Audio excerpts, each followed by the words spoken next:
Hello friends, welcome back to my channel the online study point. तो I hope आप सब लोग अच्छे होंगे और जिन्होंने जेकेएसएसबी क्लास 4 का एग्ज़ाम दिया है, ऐसे मुझे लगता है कि उनके मन में बहुत सारी क्वेरीज़ होंगी, जैसे कि कट ऑफ कितना रहने वाला है या फिर ग्रेजुएट्स जो हैं वो एलिजिबल हैं या नहीं। तो इन सब क्वेरीज़ को आज हम डिस्कस करेंगे और आपकी सारी जितनी भी क्वेरीज़ हैं उन सबको दूर करेंगे। हम डिटेल एनालिसिस करेंगे कि क्या जो है कट ऑफ रहने वाला है और क्या ग्रेजुएट्स जो हैं वो एलिजिबल हैं या नहीं। ठीक है, तो चलिए वीडियो को स्टार्ट करते हैं।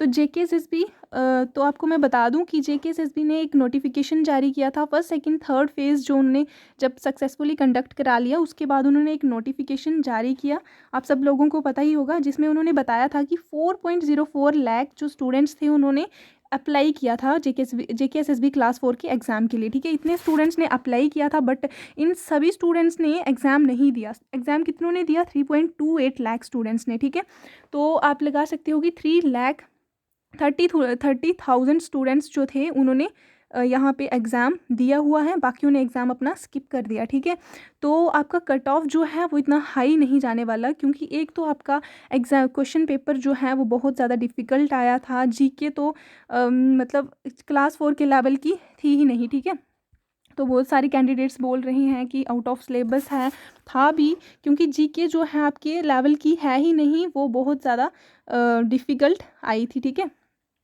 तो हम बात करें 3.28 लाख कैंडिडेट्स ने एग्ज़ाम दिया था, तो उनमें से कंपटीशन जो होगा ना, वो कंपटीशन पूरे कैंडिडेट्स में नहीं होगा, सिर्फ 50,000 कैंडिडेट्स जो है ना उनमें होगा आपका कंपटीशन। ठीक है, ऐसा क्यों? क्योंकि जितने भी क्योंकि बहुत ज़्यादा कैंडिडेट्स ने मतलब जितने कैंडिडेट्स ने एग्ज़ाम दिया था उनमें से कुछ तो बहुत मतलब काफ़ी एज थे। तो एक एज गैप जब आ जाता है तो आप मतलब नए नए बच्चे जो होंगे, जैसे ट्वेल्थ कर रहे हैं या फिर जिन जो अंडर ग्रेजुएट हैं या फिर ग्रेजुएट हैं, तो उनके साथ compete करना थोड़ा मुश्किल हो जाता है उनके लिए, जिनकी की एज ज़्यादा है, क्योंकि उन्होंने उनका एक गैप, बहुत ज़्यादा गैप बन गया है।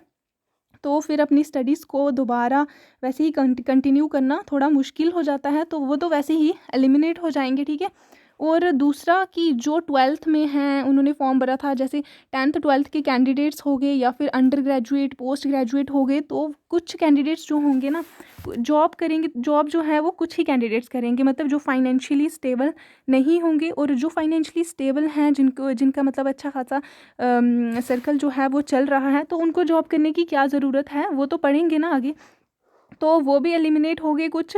उसके बाद कुछ ऐसे कैंडिडेट्स होंगे, तो उसके बाद कुछ तो मतलब क्या पता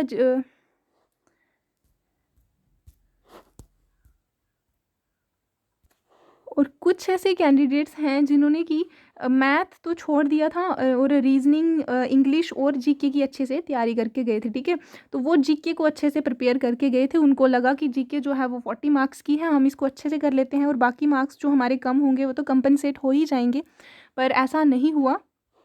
तो जीके जो थी बहुत ज़्यादा टफ आई, तो उनके मार्क्स जो हैं वो उधर से कम हो गए होंगे, तो वो भी वो भी थोड़े से कैंडिडेट्स जो हैं वो भी कंपटीशन से बाहर हो गए।